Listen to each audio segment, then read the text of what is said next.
এই সব গল্পে জমা নির্ঘুম রাতের সার্থকতা। 30 সেকেন্ডের ফ্লিক, 21 মিনিটের বাইসাইকেল কিক, লামিন ইয়ামাল মুগ্ধতা, রেমন্তাদা, বুলেট শটের কাঁপন আর 2 ইঞ্চির ফাঁপড়, 6 গোলের পূর্ণতা ছাপিয়ে 90 মিনিটের শুদ্ধতা। চ্যাম্পিয়ন্স লিগ রমরমা, মিলানে আর প্যারিসে গল্প আছে জমা। এর সবটাই আপনার জানা। রাতের গল্প, চ্যাম্পিয়ন্স লিগ রাতের গল্প, যা আপনি দেখেছেন, যা হয়তো মিস করে গেছেন, সবকিছুই 5 পয়েন্টে। Number 1, Lionel Messi staff. আপনি 6টা গোল দেখেছেন, 90 মিনিট আপনাকে একই ধারায় বিনোদন দিয়ে গেছে। আপনি ম্যাচের 30 সেকেন্ড থেকে শুরু করেছেন, এরপরে দম ফেলারও ফুরসত আপনার হয়তো হয় নাই।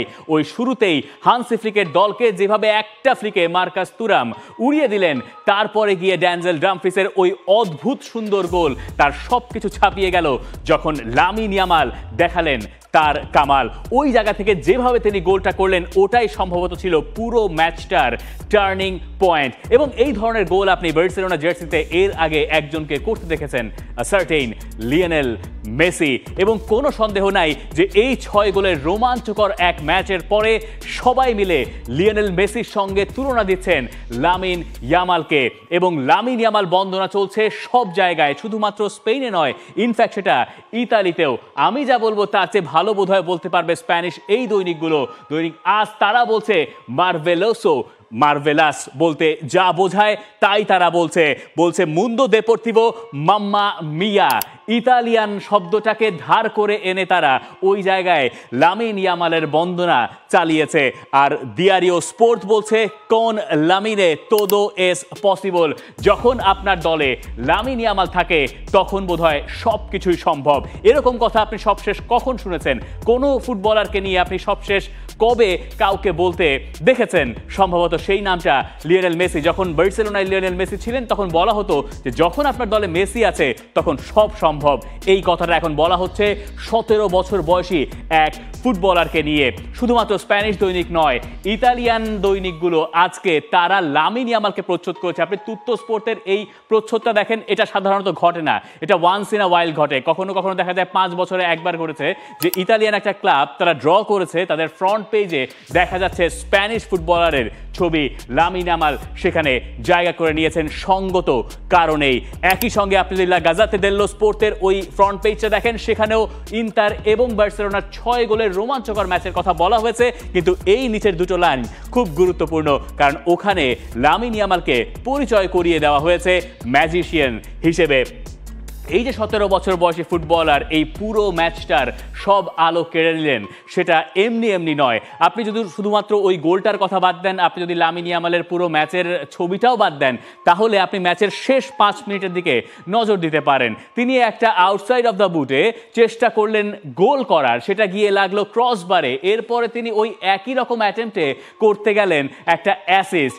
একজন 17 বছর বয়সী ফুটবলার যখন এই ধরনের ফ্রিডম নিয়ে ফুটবল খেলতে পারেন, তখন সবাইকে সেটা তাক লাগিয়েই দেয়। এবং শুধুমাত্র যে ওখানেই সব কিছু সীমাবদ্ধ তাও নয়। এর্লিং হল্যান্ড ম্যাচটা দেখছিলেন এবং তিনি তার স্টোরিতেও সেটা শেয়ার করেছেন। তিনি একদম স্পষ্ট করে লিখেও দিয়েছেন, বলছেন যে দিস গাই ইজ ইনক্রেডিবল। 17 বছর বয়সে একটা ছেলে এসব করে কি করে। আলেহান্দ্রো গার্নাচো তিনি গিয়ে লামিন ইয়ামালের ছবির নিচে পোস্ট করে এসেছেন, best player in the world. Europa লিগে তার পরদিন ম্যাচ আছে, তিনি দেখছিলেন চ্যাম্পিয়ন্স লিগের ম্যাচ, বুধ হয়ে গেছেন তাতে। লামিন ইয়ামালের ইনস্টাগ্রাম পোস্টেও কমেন্ট করে তিনি এসছেন। এই হচ্ছে লামিন ইয়ামাল নামা যা তিনি করলেন এই আগের রাতে। শুধুমাত্র এই দুজন নয়, সবাই সম্ভবত মুগ্ধ হয়েছেন। রিও ফার্দিনান্দ আরও এক কাঠি সরেস, তিনি বলছেন 17 বছর বয়সী কোনো ফুটবলারকে তিনি এইভাবে কখনো খেলতে দেখেন নাই। এই ম্যাচের আগে লামিন ইয়ামালের আরেকটা ডেবিউ হয়েছিল, সেখানে তিনি প্রেস কনফারেন্সে এসেছিলেন এবং তিনি এর আগে কখনোই বার্সেলোনার হয়ে প্রেস কনফারেন্সে আসেন নাই। সেখানে সাংবাদিকরা তাকে একটার পর একটা প্রশ্ন করছিল যে আপনার কি ভয় ডর কিছু নাই নাকি। তখন তিনি বলেছেন তিনি তার ভয় ডর ফেলে এসেছেন তার পাড়ায়, যেখানে তিনি বড়দের সঙ্গে ফুটবল খেলতেন। এখানে তার ভয়ের কিচ্ছু নাই এবং তিনি কথা রাখলেন নিজের ১০০তম ম্যাচে এই রকম পারফরমেন্স সত্যিই অবাক করা। এরপরে inter Milan coach Simeone Inzaghi যা বলেছেন এটা আপনার এতক্ষণে অজানা থাকার কথা নয়। তিনি স্পষ্ট করে বলে দিচ্ছেন যে তার দলের সবচেয়ে বড় সমস্যার নাম ছিল এক লামিন ইয়ামাল। আমরা তো শুরু ভালোই করেছিলাম, কিন্তু এরপরে ওরা সমস্যা তৈরি করা শুরু করলো। এরপর তিনি আরেকটু স্পেসিফিক হলেন, আসলে ও মানে লামিন ইয়ামাল ঝামেলাটা করা শুরু করেছিল। আমি আগে ওকে সরাসরি দেখিনি, এইরকম ফুটবলার 50 বছরে একবার জন্মায়। কত বড় স্টেটমেন্ট এটা! আপনি এখনো যদি অনুধাবন করে না থেকে থাকেন তাহলে বোধহয় আপনার আরেকবার ভাবা দরকার। সম্ভবত সবাই একমত হবেন লামিন ইয়ামালের পেছনে ওই যে বিলবোর্ডটা লেগে আছে বা সেটে আছে পেরিমিটার বোর্ডে ওয়ার্ল্ডস বেস্ট, সেই পথে তিনি সম্ভবত হাঁটছেন। আর এতে দারুণ খুশি হান্সি ফ্লিক, হবেন না কেন? তিনি বলছেন আমি আগেও তো বলেছি যে ও জিনিয়াস। এমন না যে আমি এটা পরে গিয়ে বুঝতে পারি, ম্যাচের সময় দাঁড়িয়ে থেকেই আমি বুঝি ও আসলে কোন বস্তু। 17 বছর বয়সে যা করে তা অবিশ্বাস্য। আমি আসলেই আনন্দিত যে 50 বছর পর পর যে মেধা আসে সেরকম একজন বার্সেলোনায় খেলে। হান্সি ফ্লিকের জন্য কত বড় স্বস্তির খবর যে লামিন ইয়ামাল তার দলের সদস্য। এখানেই শেষ নয়, লামিন ইয়ামাল বন্দনা চলবে আরও বেশ খানিকক্ষণ, কারণ আপনি এখন কম্পেয়ার করতেই চাইবেন, তাই না? The greats Lionel Messi, Cristiano Ronaldo, তারা 17 বছর বয়সে কি করছিলেন? আপনাকে আমাকে প্রায় সময় জিজ্ঞাসা করা হয় না 17 বছর বয়সে আমরা কি করছিলাম? আমরা সম্ভবত ইন্টারমিডিয়েট পরীক্ষা দিচ্ছিলাম এবং লামিন ইয়ামাল সেখানে ইন্টার পাশ করে গেলেন ইন্টার মিলানের সঙ্গে দুর্দান্ত পারফর্ম করে। আর সম্ভবত আমরা 17 বছর বয়সে আরও একটা কাজ করছিলাম, প্রাইম লিওনেল মেসি আর প্রাইম ক্রিস্টিয়ানো রোনালদোকে দেখছিলাম। কিন্তু ওই 17 বছর বয়স যখন তাদের ছিল তখনও তারা এত ধারালো ছিলেন না। আপনি এখানে মেসি এবং রোনালদোর সঙ্গে লামিন ইয়ামালের রেকর্ডটার কম্প্যারিজন দেখলেই বুঝতে পারবেন লামিন ইয়ামাল আসলে কতখানি এগিয়ে আছেন। হ্যাঁ, আপনি বলতে পারেন যে মেসি রোনালদোর সঙ্গে তুলনা দেওয়ার সময় তো এখনো আসে নাই, আসলেই আসে নাই। ইনফ্যাক্ট আনসু ফাতিকেও তো নতুন মেসি হিসেবে পরিচয় করিয়ে দেওয়া হয়েছিল, কিন্তু সেটা তো আর শেষ পর্যন্ত ধোপে টেকে নাই। কিন্তু লামিন ইয়ামাল যা করে দেখাচ্ছেন এরপরে আপনি এর সঙ্গে বোধহয় খুব বেশি দ্বিমত পোষণ করতে পারবেন না। বরং মেসি রোনালদো হতে হলে হয়তো এই ধারায় তাকে আরও 10 বছর বা 15 বছর একেবারে টপ লেভেলের ফুটবলে পারফর্ম করে যেতে হবে। এবার আসেন একটু কম্পেয়ারটা আমরা লিওনেল মেসির সঙ্গে করি। এই যে ইয়ামাল 100তম ম্যাচটা খেললেন, এই 100তম ম্যাচে লামিন ইয়ামাল আর লিওনেল মেসির যা অবস্থা আর অবস্থান দাঁড়িয়েছে তাতে লামিন ইয়ামাল তাতে তিনি এগিয়ে আছেন এবং এগিয়ে থাকার আসলে কথাও ছিল, কারণ মেসি আসলে ওই বয়সে এত বেশি গেম টাইম পেতেনও না, ইনজুরিও একটা সমস্যা ছিল। ইনফ্যাক্ট একটু আগে আমরা যা দেখছিলাম যে লিওনেল মেসির একটা গোল ছিল 17 বছর বয়স যখন তার, ওই একটা গোল আবার ইন্টারেস্টিংলি তিনি এই মে মাসের 1 তারিখে করেছিলেন, তার প্রথম বার্সেলোনা ক্যারিয়ারের গোল। এরপরে গিয়ে তিনি রোনালদিনিওর কাঁধে চড়ে বসেছিলেন। এই দিনটা আসলে বার্সেলোনা সমর্থকদের জন্য যথেষ্ট ভালোই আসলে শেষ পর্যন্ত যায়। যাই হোক, আমরা লামিন ইয়ামাল বন্দনা আর যতই করি না কেন এটা শেষ হবে না, কিন্তু ম্যাচের গল্পটাও তাতে আসলে ঢাকা পড়তে পারে না। এই ম্যাচে অনেকগুলো প্রোটাগনিস্ট আছে এবং ছিলেন, কিন্তু সবাইকে ছাপিয়ে সবাইকে ছাড়িয়ে সম্ভবত লামিন ইয়ামাল তার জায়গাটা করে নিয়েছেন সবার ওপরে। নম্বর 2তে চলুন আমরা চলে যাই, গেম অফ দ্য উইংস, অথবা আপনি এটাকে আরেকটু রিফ্রেজ করে বলতে পারেন লর্ড অফ দ্য উইংস। এই ম্যাচটার অনেকটুকু আসলে ছিল উইংয়ের খেলা। একে তো ইন্টার মিলান ইউজ করে উইং ব্যাক, আর তার ওপরে বার্সেলোনার অ্যাটাকাররা যেখান থেকে অ্যাটাকের মূল স্পন্দনটা আসে সেগুলো অনেক ক্ষেত্রে উইঙ্গার, যেমন একজন লামিন ইয়ামাল আর একজন রাফিনিয়া। এই ইয়ামালকে সামলাতে রীতিমতো খাবি খেয়েছেন ডিমার্কো। তাকে নাচিয়ে ছেড়ে এরপরে ইয়ামাল ফার্স্ট হাফে যা করার তাই করছেন। ইনফ্যাক্ট তিনি ফার্স্ট হাফে যতগুলো বলে টাচ করেছেন অতগুলো বলে টাচও কেউ করেন নাই। ডিমার্কোর অন্য পাশে ছিলেন রাফিনিয়া, তাকে আটকানোর জন্য ছিলেন ড্যানজেল ডামফ্রিজ। এই ইয়ামাল নিয়ে আমাদের কথা এখনই শেষ হচ্ছে না, কারণ মার্কাস তুরাম যিনি ওই ফার্স্ট গোলটা করেছিলেন এই ম্যাচের, সম্ভবত টোনটাও সেট করে দিয়েছিলেন, তাকে ম্যাচে জিজ্ঞাসা করা হয়েছিল যে ইয়ামাল কি আপনার মতে এই মুহূর্তে সেরা ফুটবলার? তিনি যেহেতু ফ্রেঞ্চ, তিনি একটু হেসে হেসে উত্তর দিয়েছেন না, তার চোখে সেরা ফুটবলার একজন ফ্রেঞ্চ, দ্বিতীয় সেরাও একজন ফ্রেঞ্চ, এরপরে তৃতীয় সেরা লামিন ইয়ামাল হলেও হতে পারে। কিন্তু এরপরে তিনি আবার সবকিছু খুলে বলছেন। তিনি এরপর বলছেন, আমি ডিমার্কোকে বলছিলাম আপনি যাই করেন না কেন লামিন ইয়ামাল আপনাকে টপকেই যাবে, ঘাবড়ানোর কিছু নেই, ও এগুলোই করে। তার মানে এই না যে হাল ছেড়ে দিতে হবে। এইরকম ফুটবলারকে একা ঠেকানো যায় না, একটা দল হিসেবে কাজটা করতে হয়। দুজন দিয়ে হবে? আমার মনে হয় 11 জন লাগবে। এরপর মার্কাস তুরাম হেসেছেন। লিলিয়ান তুরামের ছেলে, যিনি বার্সেলোনাও একটা সময় খেলেছেন, তিনি গিয়ে বার্সেলোনার মাঠে যখন গোলটা করলেন, এরপরে আমরা বুঝতে পারলাম যে এই ম্যাচ আসলে সহসা শেষ হবে না। তিনি আবার ম্যাচ শেষে বলছেন লামিন ইয়ামালকে আটকাতে 11 জন দরকার, সেটা তিনি মজা করে বলেছেন। সিমোনে ইনজাগি বলেছেন তিনি 3 জনকে ডিপ্লয় করেছিলেন শুধুমাত্র লামিন ইয়ামালকে আটকাতে। রাফিনিয়াকে আটকানোর দায়িত্ব ছিল ড্যানজেল ডামফ্রিজের। সেই ডামফ্রিজকে ছাপিয়ে রাফিনিয়া তিনিও তার কাজের কাজটা করেছেন যখন তিনি তার অ্যাসিস্টের সংখ্যা লিওনেল মেসি এবং ক্রিস্টিয়ানো রোনালদোর মাঝামাঝি একটা জায়গায় নিয়ে গিয়ে বসালেন। গোল আর অ্যাসিস্টের এই ডেটাটা এখন রিসেন্ট টাইমসে ফুটবলে খুবই পপুলার হয়েছে এবং সেই হিসেবে চ্যাম্পিয়ন্স লিগের এক সিজনে সবচেয়ে বেশি গোল আর অ্যাসিস্ট করা ফুটবলার রাফিনিয়ার সামনে আছেন কেবল ক্রিস্টিয়ানো রোনালদো। এটাও আরেকটা গল্প। লিওনেল মেসিকে তিনি ছাড়িয়ে গেছেন এর আগে এবং এই যে তার অ্যাসিস্ট দেখতে পাচ্ছেন 8টা, আর একটা অ্যাসিস্ট যদি রাফিনিয়া করতে পারেন তাহলে চ্যাম্পিয়ন্স লিগের অল টাইম রেকর্ডে লুইস ফিগোকে তিনি ছাড়িয়ে যাবেন, যেটা আরেক বার্সেলোনা ফুটবলার। ওই সময় তিনি খেলতেন, পরে অবশ্য রিয়াল মাদ্রিদে খেলেছেন। আর রোনালদোকে ছাড়িয়ে যাওয়ার সুযোগ তার সামনে আছে। রাফিনিয়ার প্রত্যাবর্তনের গল্প এবার আরেক গল্প।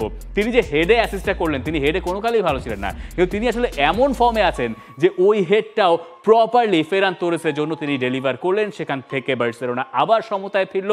এরপরে গিয়ে তৃতীয় গোলটা বার্সেলোনার, যেটা ইয়ান সমারের আত্মঘাতী গোল হিসেবে ধরা হয়েছে, ওটাতে তিনি মোটামুটি মনজুইকে কাঁপিয়ে দিয়েছিলেন। আমরা তাকে নিয়ে খুব বেশি কথা আসলে বলতে চাই না, তাহলে দৈর্ঘ্য অনেক লম্বা হয়ে যাবে। আমরা বরং কথা বলতে চাই তাকে আটকানোর দায়িত্বটা যার ওপরে ছিল তাকে নিয়ে, ড্যানজেল ডামফ্রিজকে নিয়ে, যিনি আলটিমেটলি এই ম্যাচের ম্যান অফ দ্য ম্যাচ। একবার ভাবেন, তিনি রাফিনিয়াকে সামলাবেন, তারপরে আবার তিনি অ্যাটাকেও যাবেন। তিনি গোল করলেন ওই সেকেন্ডটা ইন্টার মিলানে হয়ে, যেটা আবার এই ম্যাচের সেরা গোলও না। ওই রকম একটা বাইসাইকেল কিক একটা ম্যাচের সেরা গোল হয় নাই। আপনি বোঝেন তাহলে ম্যাচটা কতখানি পাগলাটে হয়েছে। তার এই ডিফেন্সিভ আর অফেন্সিভ এই ডেটাগুলো দেখলে আপনি বুঝতে পারবেন কেন তাকে ম্যান অফ দ্য ম্যাচের পুরস্কার দেওয়া হয়েছে। তার ওপর দিয়ে প্রচণ্ড ঝড়ঝাপটা গেছে, কিন্তু তিনি আসলে ওই ম্যাচে হ্যাটট্রিকটাও বোধহয় করে ফেলতে পারতেন। এরপরে যেটা অল্পের জন্য অফসাইড ট্র্যাপে আটকা পড়েছিল গোলটা, সেখানে মিখিতারিয়ান সম্ভবত পায়ের সাইজ এক সাইজ ছোট হলে পরে ওইটা হয়তো অফসাইডে পড়তোও না। এই যে উইংয়ের খেলা, উইং ব্যাকদের খেলা, উইঙ্গারদের খেলা, সেখানে লর্ড অফ দ্য উইং শেষ পর্যন্ত not even Lamine Yamal, not even Raphinha, Denzel Dumfries. Number 3, they don't play against a team like that. Virgil van Dijk যখন পিএসজির কাছে হারলেন চ্যাম্পিয়ন্স লিগে, এরপরে তিনি বললেন যে পিএসজির মতো দলের সঙ্গে তারা আসলে প্রিমিয়ার লিগে অত বেশি খেলার সুযোগ পান না, যে কারণে পিএসজিকে তারা আটকাতে পারেন নাই। আর্সেনাল যখন এমিরেটস স্টেডিয়ামে হারলো, এরপর সম্ভবত তারাও মনে মনে এটাই ভেবেছে। ইনফ্যাক্ট আর্সেনাল যারা আসলে বল পজিশন ডমিনেট করতে চায়, তারা ওই ম্যাচে বল পজিশন ডমিনেট করতে পারছিল। ম্যাচের একটা স্টেজে তাদের মাত্র 33% বল পজিশন ছিল। এই নিয়ে পরে যখন মিকেল আর্তেতাকে জিজ্ঞাসা করা হলো যে আর্সেনালের হলোটা কি, তখন তিনি একদম পরিষ্কার করে বলে দিয়েছেন যে ভাই, পিএসজি আর লুই এনরিকের পিএসজি এমন এক বস্তু যেখানে আপনি গিয়ে বল পজিশন ডমিনেট করতে পারবেন না, আপনি আপনার প্রপার খেলাটাও খেলতে পারবেন না। আর্সেনাল সেটা পারেওনি এবং তারা পিএসজির কাছে 1-0 ব্যবধানে হেরেছে। এবং হারার পরে খুব স্বাভাবিকভাবেই গোলকিপার জিয়ানলুইজি ডোনারুমা, তাকে নিয়ে অনেক বেশি কথা হয়েছে। সেই ডোনারুমার ব্যাপারে জানতে চাওয়া হয়েছিল লুই এনরিকের কাছে যে আপনার গোলকিপার কি এই ম্যাচের সেরা কিনা। তখন তিনি বলেছেন অনেকটা রয় কিনের মতো করে যে গোলকিপারের কাজই তো এইটা, তো এ তো সারাদিন প্র্যাকটিস করেই এইসব ম্যাচে বড় সেভ করার জন্য, এটা নিয়ে এত বেশি অতিরঞ্জনের কি আছে। তো এই হচ্ছে লুই এনরিকের ম্যাজিক। তিনি সব কিছুকে স্বাভাবিকভাবে নিচ্ছেন, যত রকম আলোচনা সমালোচনা ছিল সব কিছুকে তিনি এক পাশ কাটিয়ে পিএসজিকে দিয়ে এমন ফুটবল বের করে আনছেন যেটা এর আগে পিএসজির কাছ থেকে কেউ তো দেখেই নাই। ইনফ্যাক্ট ইউরোপের অন্যতম সেরা দল বলে তারা এখন বিবেচিত হচ্ছে এবং এই বিবেচনার পেছনে কিছু গল্পও বোধহয় আছে। পিএসজি এত ভালো আসলে কি করে? পিএসজির ম্যান অফ দ্য ম্যাচ হয়েছেন ভিতিনিয়া, যিনি আবার এই পুরস্কারটা দিয়ে দিচ্ছেন জিয়ানলুইজি ডোনারুমাকে, যাকে নিয়ে আমরা পরের পয়েন্টে নিশ্চয়ই কথা বলবো। তবে এই জায়গায় বোধহয় পিএসজির এই ম্যাচের একটা অন্যতম ফিচার আপনার চোখে পড়তে পারে। একমাত্র আপনি যদি এখানে ডেক্লান রাইসকে বাদ দেন, তাহলে এই ম্যাচের মোস্ট ট্যাকেলসে যে 5 জন আছে তার ভেতরে 4 জনই পিএসজির ফুটবলার। প্রথমটা জাও নেভস, একজন মিডফিল্ডার, নিচেরটা ফাবিয়ান রুইজ, আরেক মিডফিল্ডার। ভিতিনিয়া হয়েছেন ম্যান অফ দ্য ম্যাচ। এইখানে নুনো মেন্দেস লেফট ব্যাক, আবার কাভারাজখেলিয়া, 5টা তার ট্যাকেল হয়েছে এবং এই কাভারাজখেলিয়াকে দিয়ে যেভাবে তিনি ডিফেন্ড করিয়েছেন সেটা পিএসজিকে পুরো ম্যাচের কন্ট্রোলটা নিজেদের কাছে রাখতে সাহায্য করেছে। গোল তারা হজম করে নাই। মনে করিয়ে দেই যে এমিরেটস স্টেডিয়ামে আর্সেনাল 8টা ম্যাচ ধরে হারছিল না, ইনফ্যাক্ট চ্যাম্পিয়ন্স লিগে 8টা ম্যাচ জুড়ে তারা জিতছিল। এরকম একটা পরিস্থিতি থেকে আর্সেনালকে হারিয়ে দেওয়া একদমই সহজ কাজ ছিল না। এই নতুন পিএসজিকে আমরা দেখছি গেল কয়েকটা ম্যাচ জুড়েই, এবং সেটা নিয়ে আমাদের কথা বলতে গেলে একটু পেছনে ফিরতে হবে। এই নতুন পিএসজির শুরুটা হয়েছিল এখান থেকে, যখন এই দুই দল এর আগে মুখোমুখি হয়েছিল চ্যাম্পিয়ন্স লিগের লিগ ফেজে, যেখানে গিয়ে জিয়ানলুইজি দোনারুমার মিস্টেকে আর্সেনাল গোল করে বসেছিল।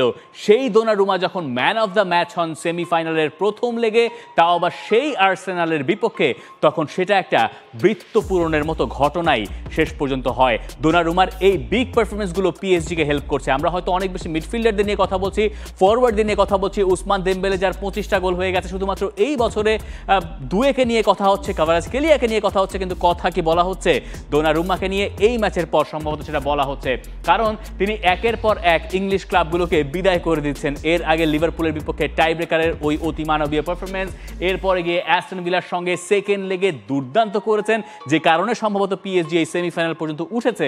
এরপরে আবার আর্সেনালের সঙ্গে সেমিফাইনালের ফার্স্ট লেগে দোনারুমা হয়ে গেছেন নায়ক। অথচ এই মৌসুমেই এমন একটা সময় এসেছিল যখন দোনারুমা এত বেশি সমালোচনার শিকার হয়েছিলেন যে মনে হচ্ছিল নেক্সট সিজনের নতুন গোলকিপারের জন্য হয়তো লুই এনরিকেকে সার্চ করতে হবে। এই অ্যাস্টন ভিলার সঙ্গে ম্যাচের পরে লুই এনরিকে আবার বলেছেন তার গোলকিপার বেস্ট। যখন সেটা বলা দরকার তিনি সেটা বলছেন, কিন্তু যখন সেটা বলার দরকার নাই, যেহেতু এখনও এক লেগের ম্যাচ বাকি আছে, তখন এনরিকে আবার সব কিছু সামলেও রাখছেন।